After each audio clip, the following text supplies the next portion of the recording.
Coucou.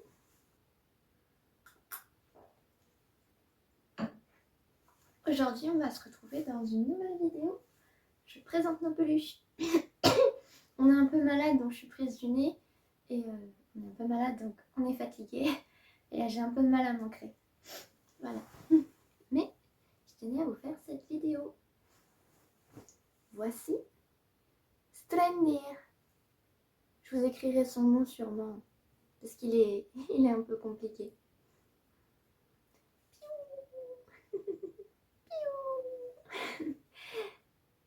J'ai fait une pause mouchoir et du coup, j'ai tenté d'improviser un cut.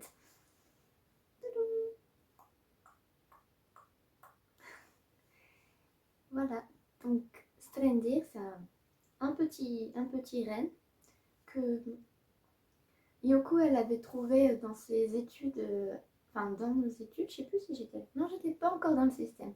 Donc on faisait des études d'anglais à Amiens. Et lui, c'est une peluche perdue. D'où le côté stray. Stray qui en anglais veut dire perdu, un peu comme les garçons perdus de Peter Pan. Voilà. On retrouve ça aussi dans Stray Kids, le groupe de K-pop. Et lui, Strendir. Je sais plus si son nom il est en néerlandais ou en allemand. J'ai oublié. Mais voilà, c'était une peluche perdue et puis Yoko elle l'a trouvé et elle s'est dit je vais le garder. C'est pour ça que d'ailleurs il est un petit peu abîmé. Donc voilà, il y a son nez qui tient pas très bien. Là il faut le recoudre. Il est un petit peu blessé.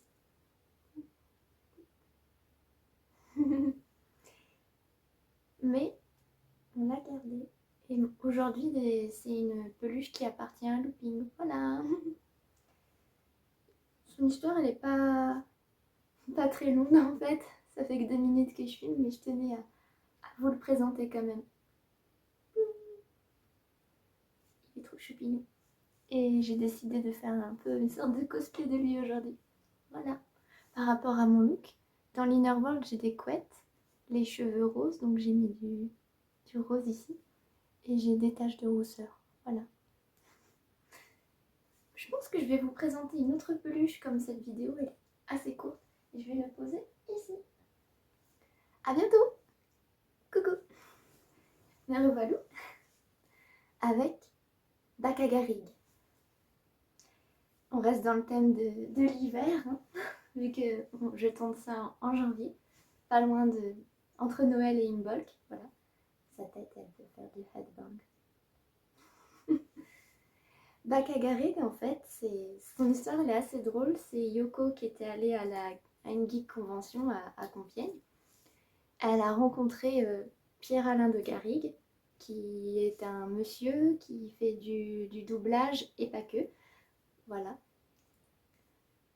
Donc il a fait pas mal de personnages qu'on connaît. Bah, celui qu'on connaissait le plus c'était Radio Adibou, parce que quand Iwasat était petite on jouait à Adibou. Et qu'est-ce qu'il a fait d'autre? Oh non, j'ai plein de trucs qui me manquent.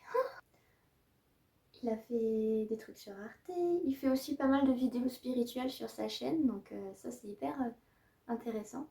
Voilà, je pense qu'on vous mettra sa chaîne en description, même s'il est beaucoup plus connu que nous, mais vous le connaissez sûrement.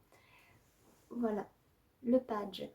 Et lui, quand on l'a eu à la Geek Convention de Compiègne, ben, Yoko, elle s'était dit « Ah, c'est mon fils avec Pierre-Alain de Garrigue » parce qu'elle était trop fangirl ce jour-là. Et voilà. En vrai, son nom, c'est Becca Glaçon, c'est un Pokémon.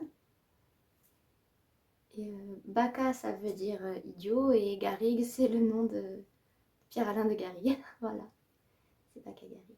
Sa tête, elle fait ça. Aujourd'hui, il appartient plus ou moins à Lacuna parce qu'à un moment donné, Lacuna, elle était en glace. Maintenant, elle ne l'est plus. Et elle l'a un petit peu adopté, quoi.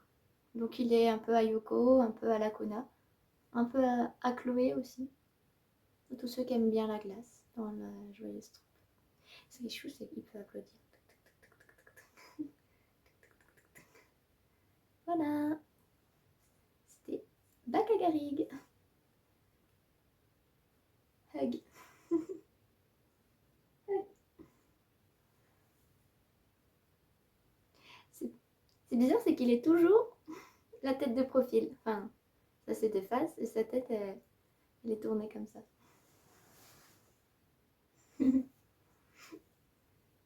Est-ce que je vous en présente une troisième? Je vais y réfléchir. J'ai réfléchi et oui, on va partir sur une troisième peluche. Petit aparté avant. Ça, c'est Chat qui l'a crocheté. On ne sait pas comment il s'appelle. Je sais même plus si elle lui avait pas donné un nom. Mais voilà, c'est pas à nous, mais je trouvais qu'il rendait bien dans le décor. Alors je l'ai posé. Et troisième peluche présentée, même si lui il compte un petit peu. Tadam! Je vous le montre de plus près. C'est un renne. Voilà. Coucou. Qui est toujours posé assis comme ça, avec sa tête sur le côté. Et lui, il s'appelle Alexander. Pourquoi il s'appelle Alexander? Ah ah! Oh, il y a un collier de chocolat Lindt. Je n'avais pas remarqué. Enfin bref. Il s'appelle Alexander parce qu'il était acheté sur la Alexanderplatz en Allemagne. Voilà. Lors d'un voyage. Je sais plus si c'était le voyage en décembre à Cologne avec l'ex Ayoko. Ou est-ce que c'était le voyage à Berlin? Mais en tout cas, c'était pour un marché de Noël. Ah non. Vers Noël. Il est né vers Noël. Ça, c'est sûr. Voilà. Mais je crois que c'était celui à Cologne. Non, ils n'avaient pas trouvé les marchés de Noël à Cologne. Mais ils ont trouvé lui. C'est ça. Dans une boutique de souvenirs, je pense. Oh, il faut que je vous présente son frère, du coup. Non. Je confonds tout. Ah, peut-être que je ferai un cut. Je sais pas. Lui, il a été acheté sur la Alexanderplatz pendant le voyage à Berlin. Du coup, je vais vous ramener celui qui vient de Cologne. Voilà. Ça, c'est Drago. Drago vient de Cologne. Et c'est Alexander sur l'Alexanderplatz qui a été acheté à Berlin pour les marchés de Noël. Et c'est Stranger trouvé dehors. Lui, c'est Bakagari. Et lui, c'est Drago. Drago comme Drago dans Harry Potter. Voilà, et lui, il a été acheté à Cologne. Comme c'est écrit en allemand Köln, Cologne. Et à cette époque, Yoko, elle disait que c'était son fils avec son ex, voilà. Yoko, elle adore avoir des fils avec des gens. Et voilà, il s'appelle Drago parce que il se faisait un marathon Harry Potter à ce moment-là. Voilà. Strendir, Alexander, Bakagarig, Drago, une peluche faite par chat, plein de peluches d'hiver. Bye bye! J'espère que vous aurez apprécié cette vidéo.